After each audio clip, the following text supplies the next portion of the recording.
नमस्कार, मी सेजल देशमुख आणि तुम्ही पाहताय संध्या लाईव्ह। जिल्ह्यात गुइलेन-बॅरे सिंड्रोम GBS आजाराचे 9 रुग्ण आढळून आले असून या आजाराचा सामना करण्यासाठी आरोग्य यंत्रणा सज्ज असल्याचं पालकमंत्री चंद्रकांत पाटील यांनी सांगितलंय।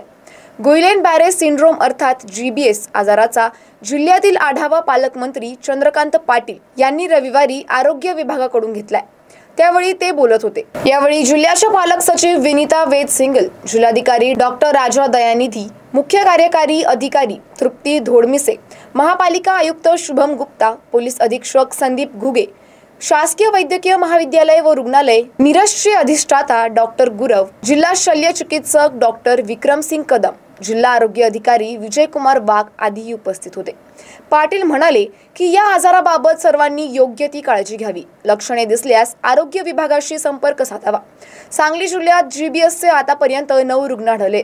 त्यापैकी सांगली जिल्ह्यातील ग्रामीण भागातील 3 व शहरी भागातील 3 रुग्ण असून जिल्ह्याबाहेरील 2 व राज्याबाहेरील 1 रुग्ण आहे। त्यापैकी 4 रुग्णांवर सध्या रुग्णालयात उपचार सुरू आहे। बाकी सर्व रुग्ण पूर्णपणे बरे झाले आहेत। गत 3 वर्षात या आजाराचे निदान झालेल्यांपैकी एकाही रुग्णाचा मृत्यू झालेला नाहीये। त्यामुळे नागरिकांनी पुरेशी काळजी घ्यावी। पाणी उकळून पिणे, स्वतःची रोगप्रतिकार शक्ती वाढवणे तसेच स्वच्छ पाण्याचा आग्रह धरणे या उपाययोजना महत्त्वाच्या आहेत। अशाच अपडेटसाठी आमच्या संध्या लाईव्ह चॅनलला सबस्क्राइब करा।